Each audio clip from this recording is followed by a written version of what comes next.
Hello and welcome to the Nine Sports Podcast. I am founder and editor of the Nine, Howard Megdal, and I am overwhelmingly excited to tell you about our podcasts, how they work, when you get to listen to them, and the best ways for you to consume them. So let's start with the first of two, and that is the Nine Sports Podcast. It's what brought you here. Every single Tuesday, the Nine Sports Podcast, Kathleen Gier, who has covered women's soccer with distinction for many years, is going to bring you inside the world of women's soccer, whether that is at the professional level, the collegiate level, the international level, talking to you directly, bringing you the newsmakers who help shape this world as well, guests, interviews, every single week, one-stop shopping, women's soccer with Kathleen.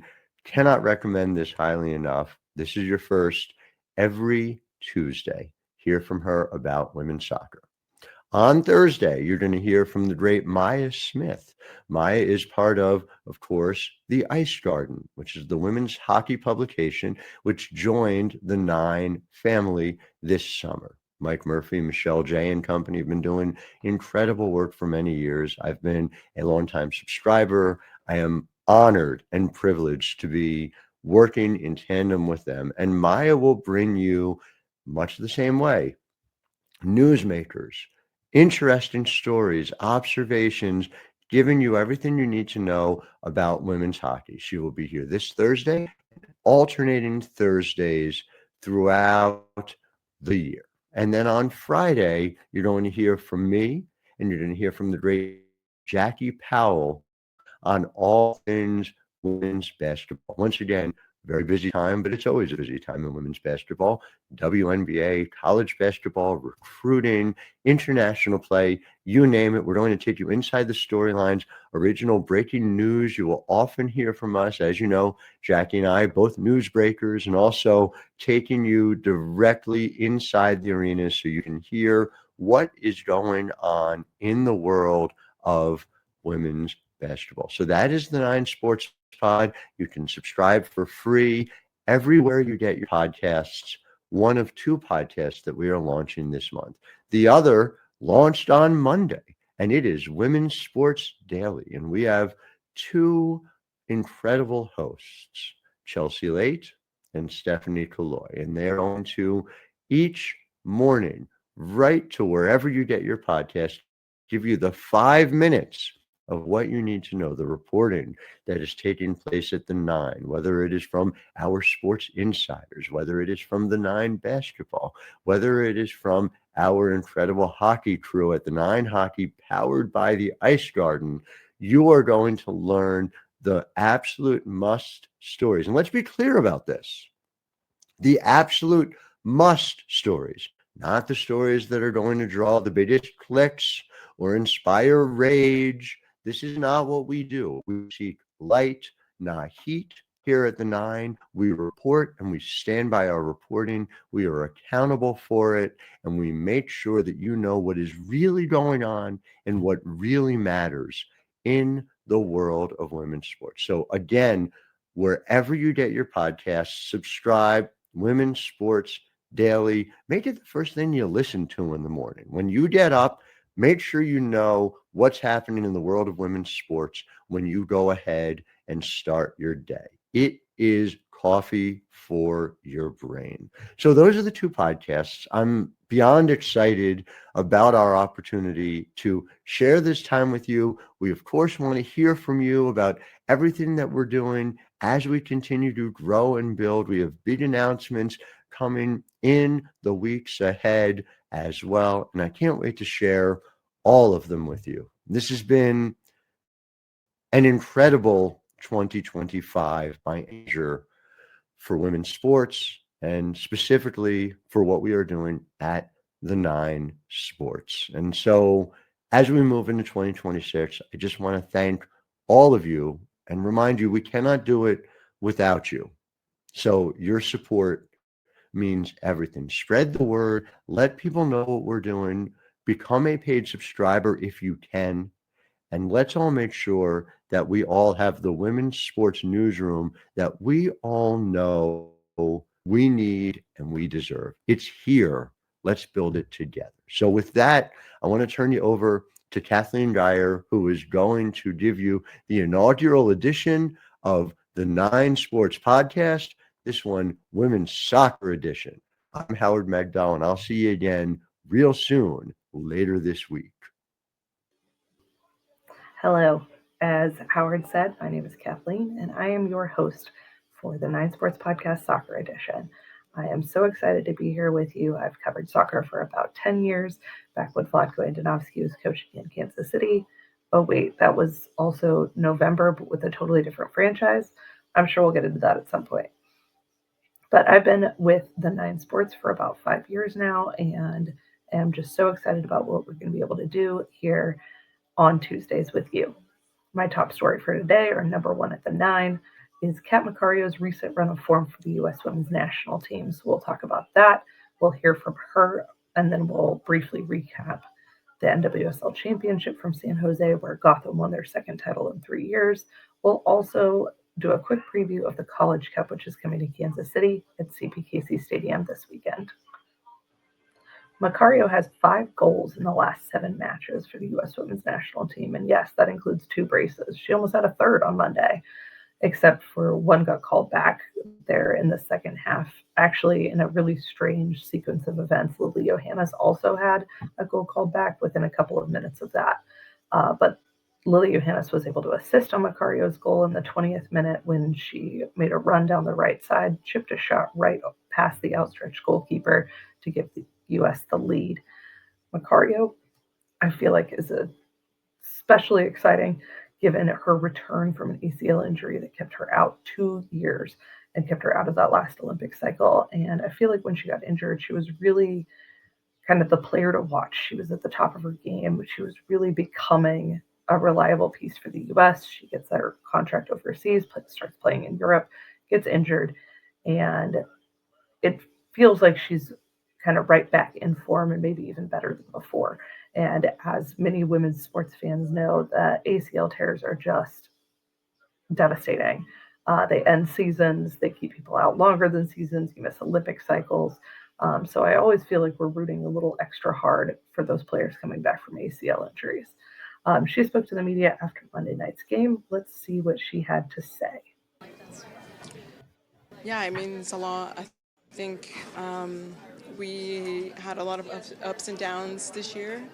So I'm just really proud of this team for being able to battle through everything. A couple losses, a couple ties, which of course is difficult, but at the same time I feel like it helps us grow. And so, yeah, I do think that we had a lot of positives this year, a lot of improvements. And so, yeah, to finish out with a win is just cherry on top. Your goal was, can you walk us through the play? Thank you. Yeah, I mean, that was just an outstanding ball from my great friend, Lily Johannes.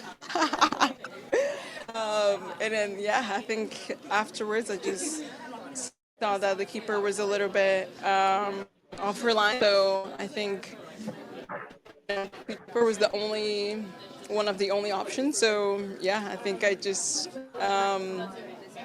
tried to think quickly, and, yeah, thankfully I pulled it off. That was actually the U.S.'s second victory against Italy this week. In the first, Kat Macario did have that brace, and then Olivia Moultrie was the other one to score. She scored 67 seconds into the match, and as you'll learn, I love a weird stat, and that was actually the 5th time this year that the U.S. scored in the first 90 seconds. Another fun feature we'll have here is a story of the week in under 90 seconds. As you may know, Amy Peterson is our phenomenal Soccer Monday writer over at the Nine Sports. You can read her column every week. She wrote this week about the U.S. Women's National Team and Emma Hayes' real focus on bringing in younger players. At the start of her tenure, she's now been with the team for 30 games. She has 27 players who have made debuts and 16 this year. Kate Weisner and Janice Joseph were the latest to do that. And Annie also dives into some of the stats.